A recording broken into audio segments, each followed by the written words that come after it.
visible. Change.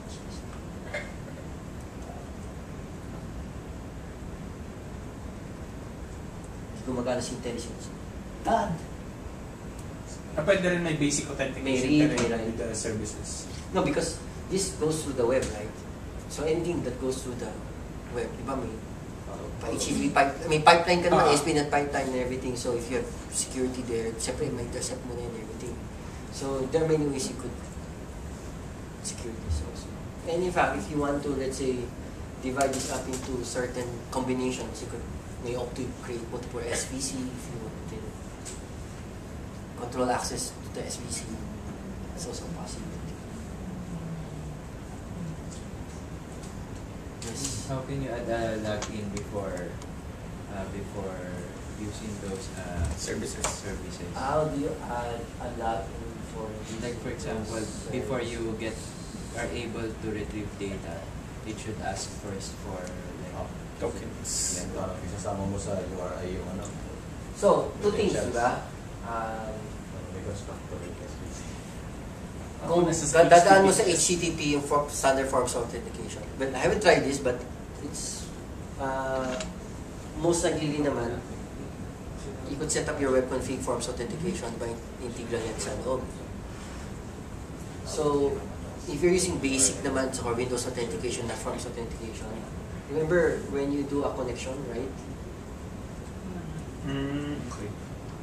You could set up a lot of things. Na mag-authenticate pa siya dun sa so I haven't tried this, but I would think you may be able to set up a number of things when you connect.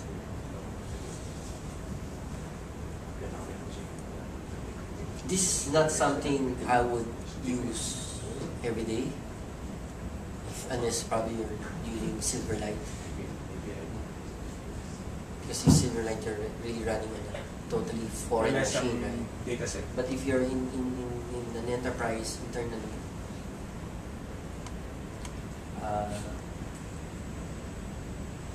you probably have direct access to the database anyway. And usually when you expose services, some higher order beyond exposing rows and columns, it's usually something like exposing a business process.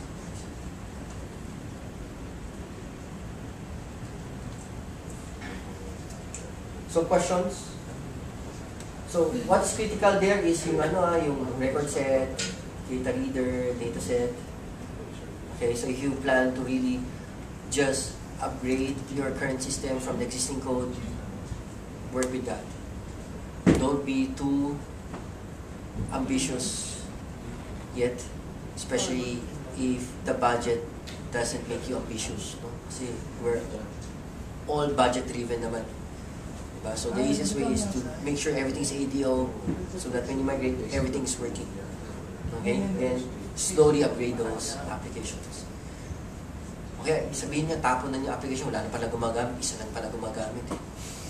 Yung nga ng CEO lang niya na gumagamit. Siya lang pala eh. Siya lang pala eh. Or CIO. Laki-laki ng sweldo niya, di ba? So siya lang kubayad. President ng kumpanya. Oo, president. Siya naman, malaking sweldo niya. Siya Power user eh. Gumagamit na ng power. Gumagamit siya ng power.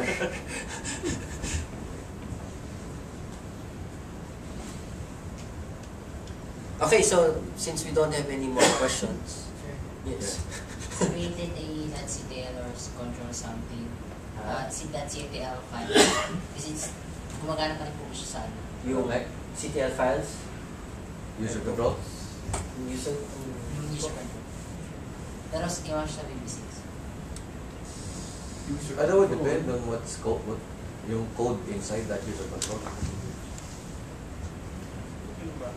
I cannot answer you that because I haven't created user control, custom control in that. On VB6. User control? Custom control.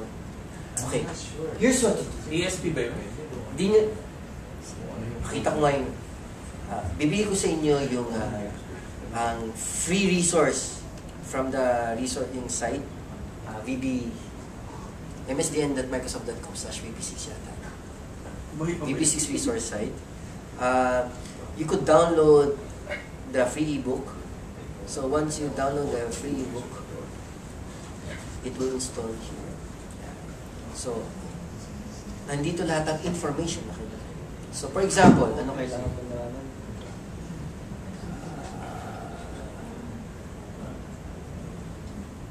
Yung pala eh. Kopya mo na lang. Diyan lang. Oh, yan. Ayan. Saan dito? Forms. Ayan. Rating, FX, controls, and components. Ayan. Name collision. User controls. Ayan. So, nandun. So, everything here. Ayan. So, pag binasa nyo to, hindi, Alam niyo na yung BBC. pag binasa nyo to, magsisisi, bakit nag-attend pa kayo sa session ko? Di ba? But of course, syempre, masarap yung food, di ba? So, at least you really need this. Okay, what I've just shown you is to give you an idea that what's possible, what's probably not, what's the best way, but the nitty-gritty details can be found here. Okay, it's free. You can download it from the Microsoft site. VB6 resource. I'm not connected to the internet. It's in MSDN. Try msdn.microsoft.com/vb or VB6. Or let's say search MSDN space VB6. Okay, you could also download. There's also what do you call this? An offer by Arkinsoft, I can't remember. So if you're just upgrading 10,000 lines of code, Wow. you could download its tool. May tool siya na free siya up to 10,000 lines of code that will convert your VB6. Okay. Tapos yung promo code is also on that website, MSDN website. Ang promo code is panghirap eh. MSDN. MSDN yung ano. I think if I remember right, MSDN yung promo code. So, I'm not really sure kung Arkinsoft yung I forgot the... So, meron dun. Just follow the links. Naka-record pala yun. Mali pala yung pinomote kong company. Okay. Telerik Galit pala. siya yung Telerik. Okay, anyway. Question. So, it's there. Questions? Okay, so... Sorry, hindi kasi may, Walang sinasadya, magkuklose na ako. kasi may ano, yung MS Jet 4.0 ko, hindi siya muna. Yung? Hindi po siya muna. Yung... Jet? MS Jet. MS Jet, that's an Available old din po naman technology. siya sa atin, sa 20. MS Jet. That's the Jet DB. Jet The DB. for Jet OLED. data provider. Yeah. Hindi, pero... Access. So, you're saying that hindi mo ma-access yung MS Access at least on Ano, kasi I paid yung DL file. Okay. Then yung DL file, I click, double click it. Right. Hinanap ko yung OLED DB. Correct. 4.0. Pero anong ginagamit mong ano, provider? Yung may ODB provider? Dati po kasi may file ako yung UDL. UDL is a Universal Data... Oo. Then, nung Universal Data something. reformat ko yung ano ko. Data Hindi layer. mo, di ba data source mo, kasi sabihin mo yung data source mo. Dapat yung UDL, dapat yun. Nandun yung provider. Di ba nakaset up mo sa ODBC? Di ba may ODB, administrative to sa ODBC? Di ba naka-register na yun? Tapos wala doon sa connection string mo, data source. Equal something. Pag sinet up na yung provider, yung UDL, di ba nakailan ng provider? But what you could do is, if that doesn't work, pwede mo naman kunin yung buong connection string tapos i-move the connection string into the application configuration. Diba? Kasi ang ginagawa natin usually before yun, kasi kalat-kalat yung mga connection strings natin, diba? So ginagamit natin yung ODBC data source para doon natin lang one place na i-consider, i-gamitin, diba? I-configure. So what you could do is, since may config naman file na, you could, if the explicitly writing the whole connection string works, then you just put in the apps. Because yun nga, search and To be Parang, programming parang VB6. ginawa ko na yan. No, That's 10 years old. but you're asking, when you were... Hindi ko na tatanong kung wala na questions. Umabot Kasi ko kung ng tatanong, hindi, kung close ko na, hindi ko na Ano mo, sabihin. Sige, ano tayo ka Ilang taon ka nag-VB6 ka? Ang bata mo ka para mag... Anong company yan?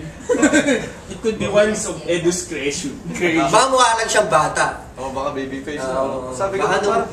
Baka Ano, pinanganak, tapos VB6 pinagiging sa Nakaranas Hindi, ako. kasi usually yung mga nag-VB6, di ba? Yung mga kaedad ni John, Ang mga sinasabi ko, ganyan. dito. Ako, napansin nyo, medyo hindi ko masyado alam kasi hindi ko na nabutan VB6 eh. Ano, inabot ba nito BB6? Pinanganak yata, may VB6. BB baby? Yung VB baby. Okay. How did you get into that? Why did you waste your youth? Naging UDL ka. Pasensyahan mo na to. Medyo ano sila eh. Buti na lang alam namin yung UDL. Ikaw lang. Hindi ko inabot. Hindi mo nabot yun? Hindi ko inabot. O DPC nga, mas matanda pa sa UDL yun. Pero at least alam niya, so ibig sabihin, in pa rin yung VB6. So, after ODBC is UDL. In legacy. In memory of. Hindi kasi Mas matanda yung ODBC. Prof. Database administrator. Hindi, ODBC mo. Hindi ko rin ano. Yun yung ano gawain niya. Sa Windows 2000. Kasi mapalpak yung mga developers eh, no? So, 1998 wala ka pang UDL. Saan kinakalat connections. 98. Okay, tara na, uwi na tayo. Huwag mo na record yun, ha? Inom na. May amnesia na ako, hindi ko na matanda. Hirapan Nagagawa ako ng VB6. Hirapan niyo pa daw. Para sa mga Okay, Right click. sige. Go home. Yung next week, si John na yung bahala sa inyo. Mine is the easiest. Okay, so, do we have a link to go? Ito may bang link na they could post their questions? Are they aware of that? Your blog. I want to promote your blog or Okay, sige. Or our blog. Sige. Your blog. or bigay mo ng email ni Sandra. Okay, kasi yung huling vlog ko, So you can subscribe object to dispose exception sa Visto. Hindi siguro. So I'll write a blank about data access siguro, no? About the session. No? May pictures, mag-post ko sa pictures. So happy pictures, tapos biglang magtanong. Tungkol sa VB6, hindi makakorelate. Nagpa-picture lang kayo, may mga tanong kayo. Okay? Questions? If you have questions, tanong na lang nyo kay John next week. Nice. Okay? Thank you for attending. Alan sa akin. You can write it on a Dalawa piece sila of na paper and swallow it. So sana next week, nandito pa kayo next week. Okay? So thank you.